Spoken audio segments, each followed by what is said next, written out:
Olá pessoal, sejam todos bem-vindos ao canal Virtus Academy, o seu portal para a indústria 4.0. Eu sou Glauber Martins e nesse vídeo eu quero te falar de detalhes da norma IEC 61131, que padroniza o desenvolvimento de programas para automação industrial. Fica ligado!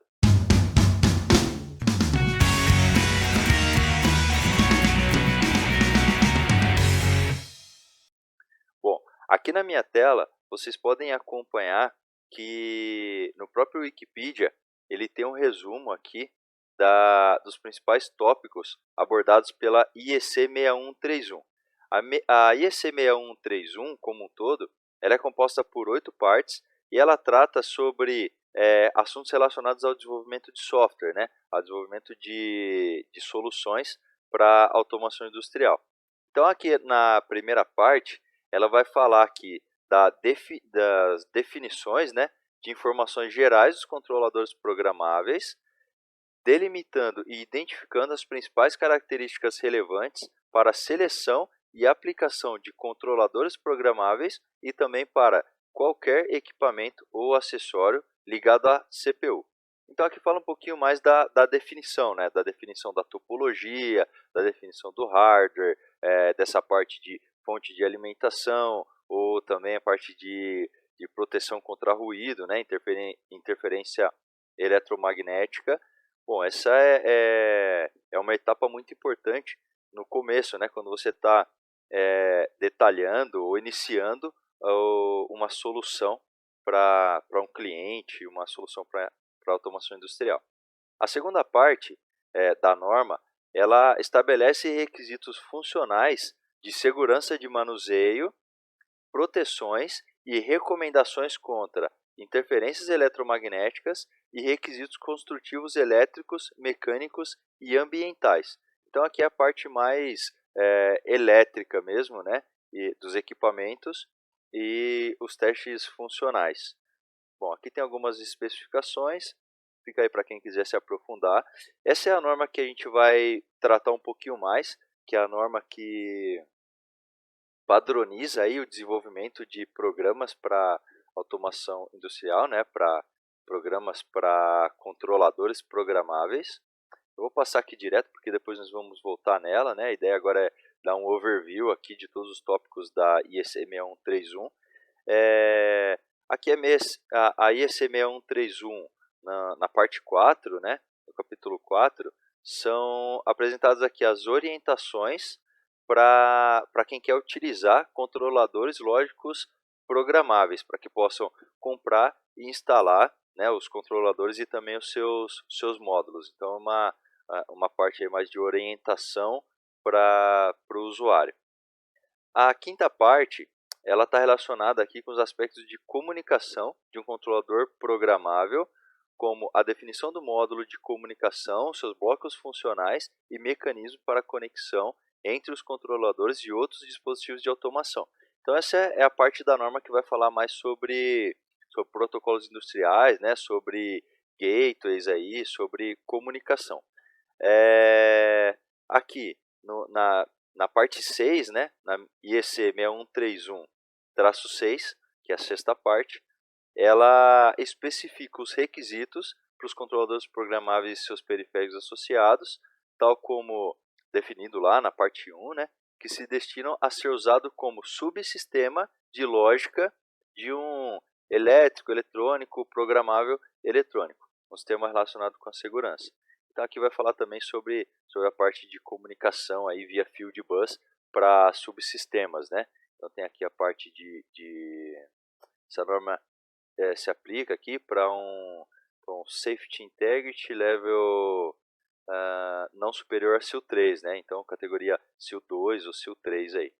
Aqui tem detalhadamente os objetivos da norma, né? Da parte 6. A parte 7 da norma, ela vai falar sobre o controle fuzzy, esse controle que é tão usado aí na automação industrial, né, para processos, né, fornos elétricos ou fornos a gás, por exemplo, aqueles também aplicações com pêndulo invertido, como aquele carrinho Segway, né, Eles usam muito essa lógica fuzzy. Então a sétima parte aqui da norma vai falar sobre ela. E a oitava parte, ela tem aqui como objetivo dar um suporte, né, para a parte 3 da norma, que é a parte onde nós vamos focar um pouquinho mais, que fala da padronização para desenvolvimento de programas para controladores programáveis, né, na automação industrial. Então, bom, eu queria passar um pouquinho aqui pela norma, pela terceira parte da norma, IEC 6131-3, que ela tem aqui o objetivo de padronizar o desenvolvimento de programas para automação industrial. Então aqui, como por definição, né, oficialmente, aqui os objetivos da norma é fornecer metodologias de construção de lógica e programação de forma estruturada e modular, permitindo a quebra dos programas em partes gerenciáveis.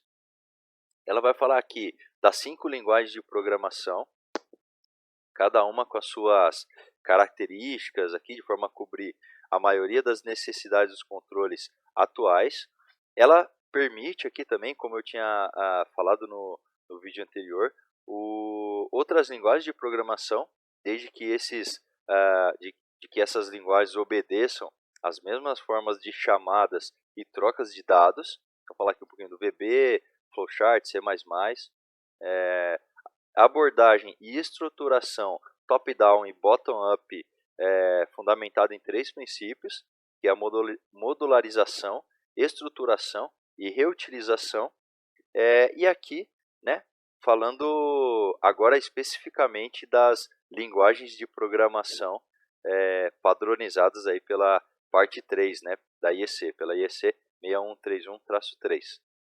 Então aqui são suportados as linguagens texto estruturado, lista de instrução, ladder, function block, sequential flowchart e também algumas plataformas como o Codesys, que é a plataforma que nós estamos utilizando aqui como base, né? Elas suportam ainda uma sexta linguagem, que é o Continuous Function Chart. Esse, né, que tem o suporte no Codesys, mas não é padronizado pela IEC 6131-3. Então, eu tenho aqui algumas imagens que eu fui tirando de programas que eu fui desenvolvendo ao longo do tempo para mostrar um pouquinho mais para vocês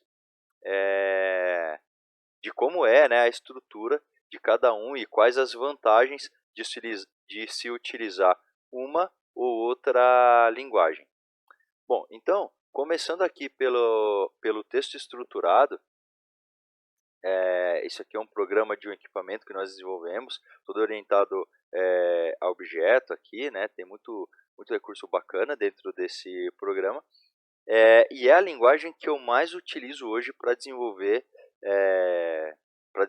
de software, né? Que é o texto estruturado. Essa linguagem ela é muito difundida, né? Ela possui inúmeras vantagens, como a possibilidade aí de solução de problemas mais complexos, principalmente quando esses problemas vão para o lado de cálculos matemáticos, ou controle de processo, controle de motion.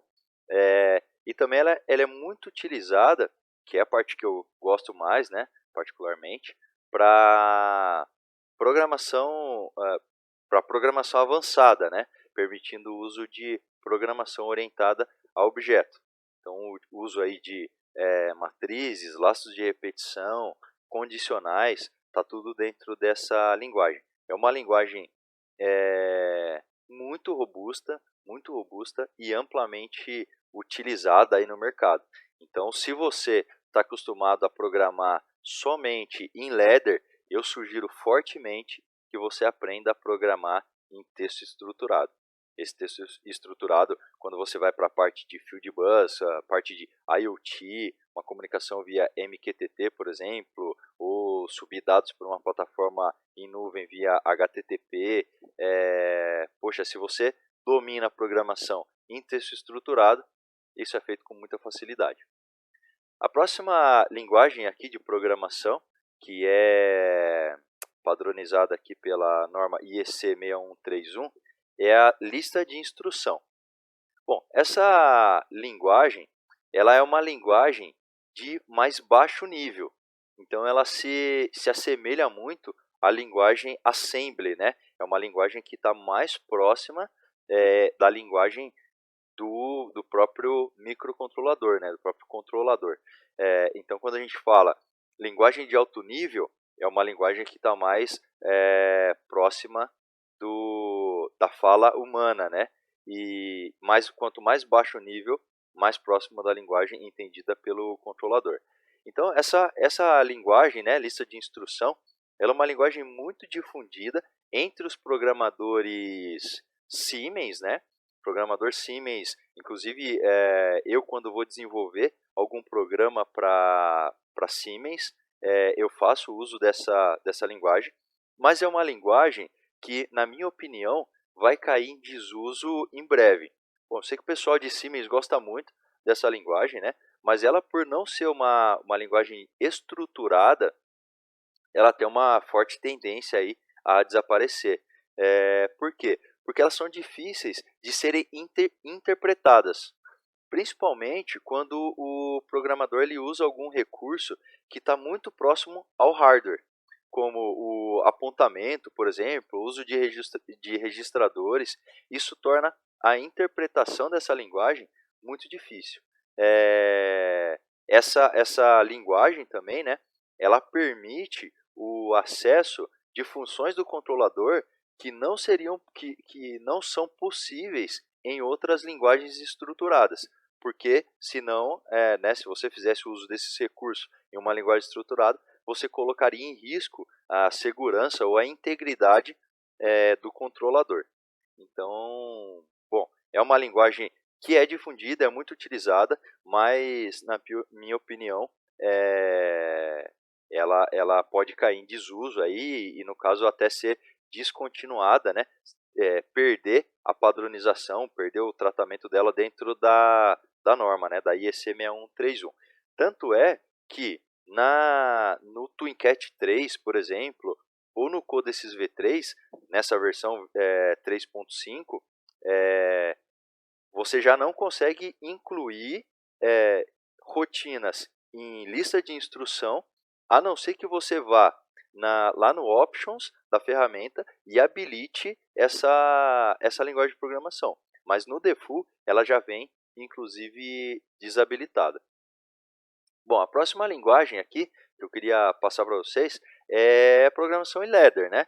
Programação em Ladder que eu acho aí que é uma das mais difundidas entre os desenvolvedores de software, ou também mais para o pessoal da manutenção.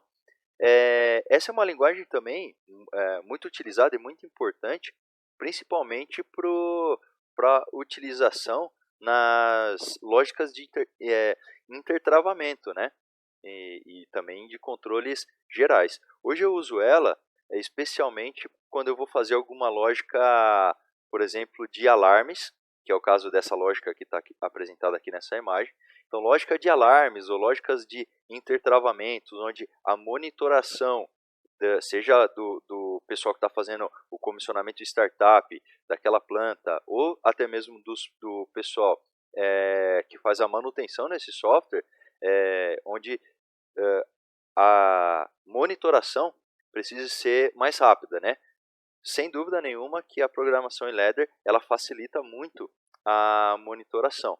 Então, se ela, por ser mais fácil de monitorar, eu acho que é a linguagem preferida aí pelo pessoal da manutenção. Ela é possível de ser utilizada em controles de processo, né? Em controles discretos, controle de motion também. Dá para fazer muita coisa com a linguagem Ladder, mas sem dúvida nenhuma que se você precisar de muita função matemática, muito cálculo matemático, você vai ficar um pouco limitado, aí eu pelo menos tenho um pouquinho mais de trabalho.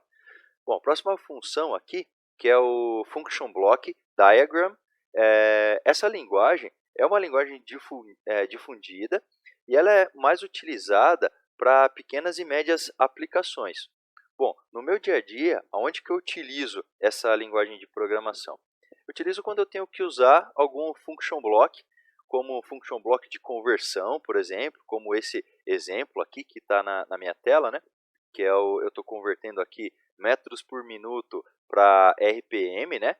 Aqui eu usei um function block, mas eu também poderia ter usado um function, né? E passado esses parâmetros para esse function. Bom, mas enfim.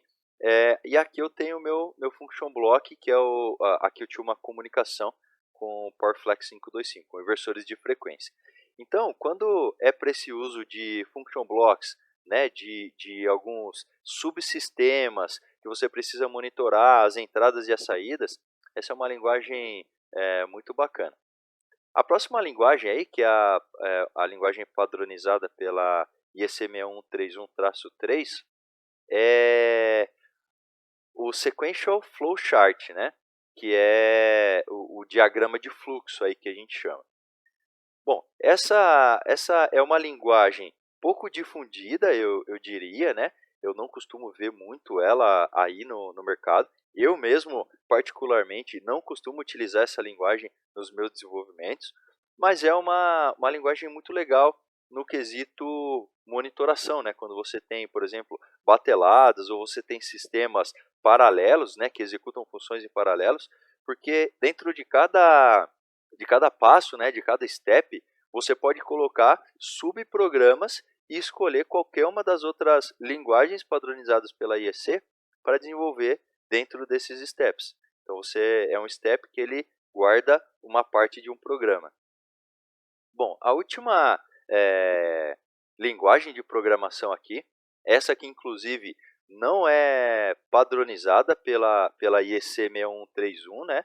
Ela não consta lá na IEC 6131, mas é uma linguagem muito bacana, principalmente para programação de sistemas de motion control, principalmente por ela se parece muito com o function block, né? Mas ela tem uma forma mais livre aqui de se colocar os blocos, de fazer as interligações entre esses blocos. Então é uma linguagem que te permite muito uma dinâmica de programação, uma liberdade, né?